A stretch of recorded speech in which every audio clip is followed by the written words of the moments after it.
The following system has the main characteristics.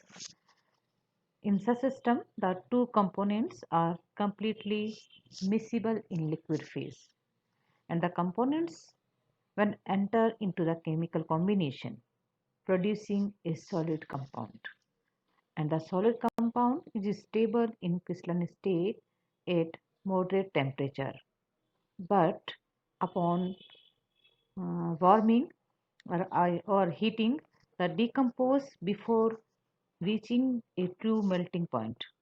For example, the compound disodium potassium is stable below 7 degrees centigrade, but decompose at this temperature, yielding a solution containing 56% potassium and pure solid sodium.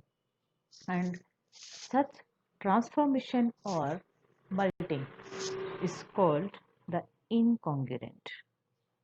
Hence, the melting of a solid compound in which the composition of both liquid which are melt and new solid compound and which are differ from that the original solid compound is called the incongruent melting or मेरिटेक्टिक और peritectic change. इससे पहले हमने previous lecture में पढ़ा था congruent melting point के बारे में, जिसमें कि सॉलिड कंपाउंड जब दो कंपोनेंट आपस में रिएक्ट करके कोई कंपाउंड बनाते हैं तो उसमें जो है नया कंपाउंड और जो लिक्विड है उन दोनों का कंपोजिशन सेम होता है और जो कंपाउंड है बिना डिकम्पोज हुए मेल्ट होता है।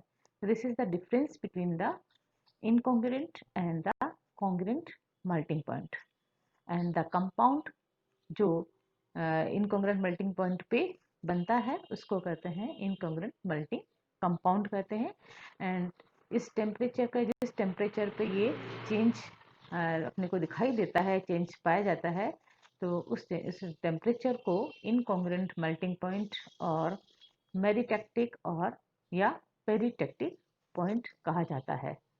और इसमें इम्पॉर्टेंट चीज़ है कि इनकॉन्ग्रुएंट मेल्टिंग पॉइंट क्या है, जो है ऑर्डिनरी जो मेल्टिंग पॉइंट है उससे अलग होते हैं, क्योंकि ऑर्डिनरी मेल्टिंग पॉइंट में क्या है कि जब कंपाउंड कोई भी मेल्ट होता है तो केवल एक लिक्विड फेज में रहता है, जबकि इनकॉन्ग्रुएंट मेल्टिंग पॉइंट में क्या है कि जो नया कंपाउंड है मतलब जो कंपाउंड जो लिक्विड में चेंज होता है उसमें दो फेजेस होती है, एक तो लिक्विड फेज जो इसमें मेल्ट होता है, दूसरा नया कंपाउंड बनता है। तो इट मीन्स ये जो है ये इनकॉन्ग्रुएंट मेल्टिंग पॉइंट है ऑर्डिनरी मेल्टिंग पॉइंट से अलग होता है। और इसमें जो इनकॉन्ग्रुएंट जो ट्रांजिशन होता है, यानी जब क्या होता है एक कंपाउंड मेल्ट होकर दूसरे कंपाउंड में चेंज होता है, तो उसमें हम देखते हैं 3 फेजेस उपस्थित होती है। फर्स्ट जो कि ओरिजिनल सॉलिड कंपाउंड होता है, दूसरा जो मेल्ट होता है यानी लिक्विड में चेंज होता है, तीसरा जब न्यू सॉलिड कंपाउंड बनता है, सॉलिड जो फेज आती है। तो इट मीन्स यहाँ 3 फेजेस उपस्थित है। तो according to the condensed phase rule equation F equal to C minus P plus 1, यहाँ 2 कंपोनेंट सिस्टम है तो C का मान 2 होगा। यहाँ फेजेस मैंने बताई, इस जो ट्रांजिशन के टाइम 3 फेजेस होती है तो P का मान 3 होगा प्लस 1 इक्वल टू 0। यानी इस कंडीशन में, यानी इनकॉन्ग्रुएंट ट्रांजिशन की कंडीशन में जो सिस्टम नॉन वेरिएंट होगा या इनवेरिएंट होगा या डिग्री फ्रीडम का मान 0 होगा। और दूसरी इस पेरिटेक्टिक जो ट्रांसफॉर्मेशन है उसको हम इस तरह से बता सकते हैं, यहाँ ये जो निशान है वो इक्विलिब्रियम का है, S equilibrium with the S dash plus liquid यानी solution, where S is the original solid compound, S dash is the new solid compound. तो इसमें पेरिटेक्टिक चेंज में क्या है, एक्चुअली मेल्टिंग जो होती है विद केमिकल ट्रांसफॉर्मेशन से होती है। अभी पेरिटेक्टिक चेंज है, इसके कई मुख्य लक्षण हैं। फर्स्ट क्या है कि ये एक कांस्टेंट टेम्परेचर पर ही जो होता है, ये चेंज पर्टिकुलरली कांस्टेंट टेम्परेचर पर ही होता है। दूसरा, इसमें जो थर्मोडायनेमिक रिएक्शन है, ये एक थर्मोडायनेमिक रिएक्शन है जिसमें कि लेटिस और मॉर्फोट्रोपिक चेंज पाया जाता है। यानी उसमें मॉर्फोलॉजी जो होती है वो चेंज होती है, solid change into the liquid and change into the another solid phase.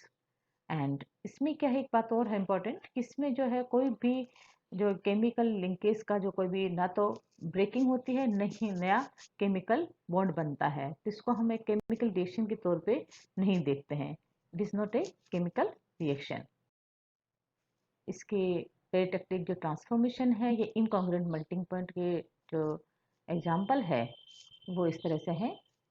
According to your syllabus, sodium sulphate water system and KCl cupric chloride system, sodium chloride water system, calcium chloride and water system and sodium bismuth system। ये हम इसमें से एक system को हम बाद में discuss करेंगे। सबसे पहले हम जनरल जो है इसका फेज डायग्राम है इनकॉन्ग्रुएंट मेल्टिंग कंपाउंड सिस्टम को, उसको हम डिस्कस करेंगे। General phase diagram of the incongruent melting compound system.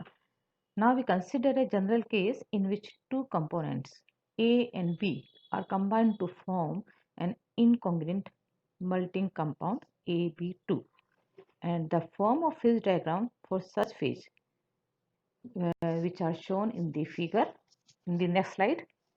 Now first this is the figure. Now I want to describe the phase diagram. In this diagram, just to take the laser point. In this diagram, A and B are the melting points of the pure components, and AC is the freezing point curve of the A, which indicates the lowering of freezing point of A when B is added into it. Okay, मतलब जब B को A में मिलाते हैं तो A का क्या होता है, फ्रीजिंग पॉइंट क्या होता है, इस तरह से कम होकर इस कर्व AC के रूप में दिखाई देता है। अब हम देखते हैं कि इस कर्व पे क्या है, दो फेजेस हैं। एक तो सॉलिड ए है, दूसरा क्या है, जब ए और बी बनाएंगे तो हम देखते हैं लिक्विड में चेंज होगा, फ्रीजिंग पॉइंट कम होके। तो इसमें इस कर्व ए सी पे दो फेजेस आपस में साम्य अवस्था पे है। तो यहाँ according to condense phase real equation F equal to C minus P plus one, यहाँ टू कंपोनेंट सिस्टम है एंड फेजेस कितनी बताई हमने, टू फेजेस है and plus one equal to one. यानी इस जो कर्व एसी में सिस्टम क्या होगा, यूनिवेरिएंट होगा। केवल एक फेज ही इस सिस्टम को डिफाइन करने के लिए, एक ही वेरिएबल ही इस सिस्टम को डिफाइन करने के लिए सफिशिएंट होगा। अब हम बात करेंगे कर्व सी डी की। कर्व सी डी क्या है, it is a fusion curve of compound AB2। ठीक है, अब इसमें जो along the curve solid AB2 is in equilibrium with the liquid. यहाँ भी हम देखते हैं इस कर्व पे भी दो फेजेस साम्य अवस्था में है, एक तो सॉलिड AB2 है और एक क्या है, लिक्विड फेज है। तो according to phase rule equation, condensed phase rule equation F equal to C minus P plus one, 2 minus 2 plus one, यानी यहाँ भी सिस्टम क्या होगा, CUD में भी system is the univariant. And अब पॉइंट B, ये पॉइंट जो B है वो है प्योर, जो melting point of the pure component B का मेल्टिंग पॉइंट है। Now curve BD is the freezing point और the fusion curve of the B है। जब B में हम एक को ऐड करते हैं तो इसका इस तरह से क्या आ जाएगा, जो फ्रीजिंग पॉइंट है इसका कम होगा, lowering of the freezing point, और हमें कर्व मिलता है B और D मिलता है। अब B और D में भी हम देखते हैं कि क्या है, दो फेजेस आपस में साम्य अवस्था में है। अब हम बात करेंगे कंपाउंड AB2।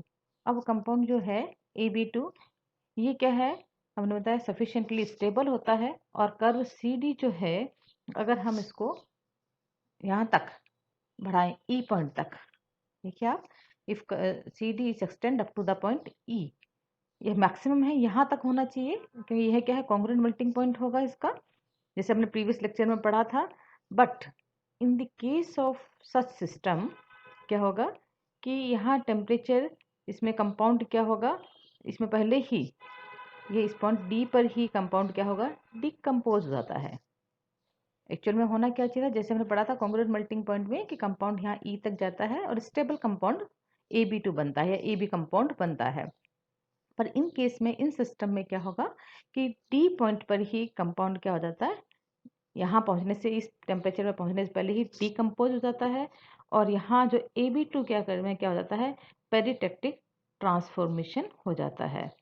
तो पॉइंट डी पे क्या है, पेरिटेक्टिक ट्रांसफॉर्मेशन पाया जाता है और क्या बनाता है, सॉलिड बी जो है वो नया एक कंपाउंड यहाँ सेपरेट आउट हो जाता है।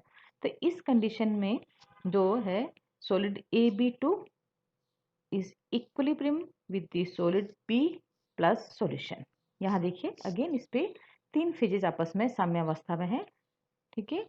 तो पॉइंट डी जो है किसमें, intersection of the curve C D का इसको काट रहा है पॉइंट डी। ये किसका है, freezing point curve of AB2 and curve BD।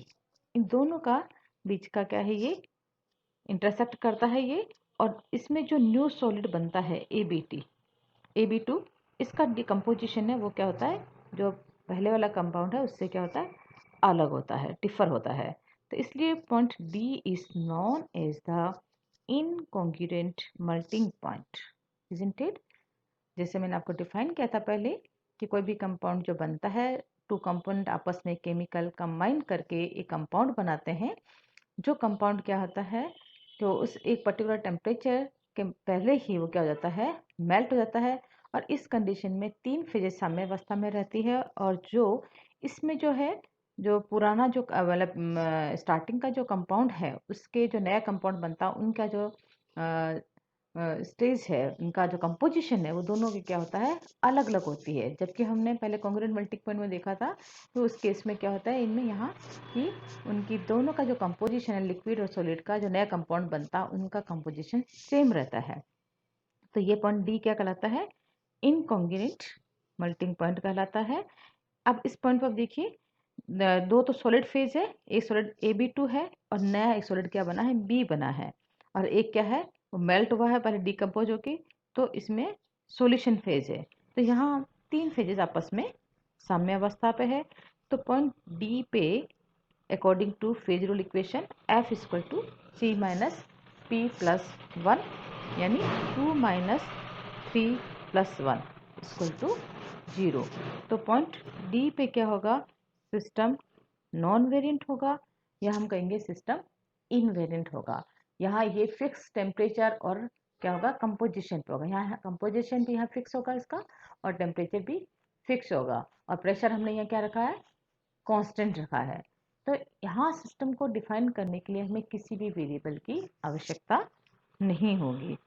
और ये जो था हमने बात की है सिंपल जो जनरल फेज डायग्राम की बात की है इनकॉन्ग्रुएंट मेल्टिंग पॉइंट की। नेक्स्ट लेक्चर में हम डिस्कस करेंगे क्या individual cases of the incongruent melting compound system.